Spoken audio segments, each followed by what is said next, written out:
एक बूढ़ी माँ की दर्द भरी कहानी। 3 साल हो चुके थे बेटे को अपना घर छोड़कर विदेश में बसे हुए। इन 3 सालों में बूढ़ी माँ और ज़्यादा बूढ़ी हो गई थी। 75 वर्ष की सुलोचना देवी की आदत काफ़ी कमज़ोर होती जा रही थी। उन्हें रोज़मर्रा की चीज़ें याद नहीं रहती, लेकिन जो हमेशा याद रहता उनका बेटा। दिन हो या रात, एक पल भी ऐसा ना होता जब उन्हें अपने बेटे की याद ना आती। दूसरी तरफ बेटा, जो साल भर में एक आध बार अपनी माँ को फ़ोन कर लिया करता था और 1-2 मिनट से ज़्यादा बात भी ना किया करता, फिर भी ये बूढ़ी माँ टकटकी लगा अपने बेटे का इंतज़ार करती रहती। एक दिन का बेटे का विदेश से फ़ोन आया। हेलो, सुन रही हो ना माँ? अनिल बोल रहा हूँ, तुम्हारा बेटा। कैसी हो माँ? मैं ठीक हूँ बेटा। तुम, बहू और मेरा पोता कैसा है? माँ ने पूछा। सब अच्छे हैं माँ। मैं अगले हफ्ते गांव आ रहा हूँ माँ, तुम्हें लेने। अब हम साथ में ही लंदन में रहेंगे। माँ, तुम्हारी बहू कह रही थी माँ को पल लेकर आओ, बेचारे अकेली वहाँ परेशान होती होगी। बेटे ने कहा। माँ की बूढ़ी सूखी आंखों में आंसू से भीग गई। उसे कमज़ोर शरीर में नस नस खुशी की लहर दौड़ गई। बेटे और बहू का अपना प्रति प्रेम देखकर माँ का मन खुशी से भर आया। बेटे ने आगे कहा। माँ, तैयार रहना माँ, मुझे ज़्यादा दिन छुट्टी नहीं है। जिससे जितने पैसे लेने हैं लेकर रखना।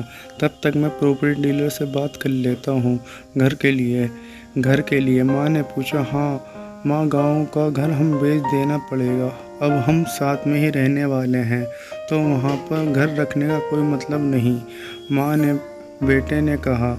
बुढ़ापे की वजह से ठीक से चलने में अक्षम माँ ने पूरे मोहल्ले में घूम घूम कर अपनी इस खुशखबरी को सबको सुनाया। सभी को इस खुशी का सबको लगा माँ जी की आखिरी दिन अपने परिवार के साथ खुशी से बीत जाएंगे। घर वापस आकर माँ ने अपने घर के कोने कोने को ऐसे देखा जैसे अपने दूसरे बेटे को देख रही हो। देख भी अपने पति के साथ 40 साल ही तो बिताए थे, लेकिन अब मजबूर थी बुढ़ापे के आखिरी साल बेटे और बहू के साथ बिताना चाहती थी। दिल पर पत्थर रख कर बेचने के लिए माँ तैयार हो गई। आनन फानन में बेटे ने घर आधे दामों में बेच दिया। माँ ने ज़्यादा नहीं, लेकिन जिन चीज़ों से दिल लगा था उन चीज़ों को समेटा और बेटे के साथ टैक्सी में बैठकर एयरपोर्ट चली गई। एयरपोर्ट पर आकर बेटे ने माँ से कहा। माँ, तुम यहाँ बेंच पर बैठो, सामान और बोर्डिंग की पास की जांच करा कर आता हूँ।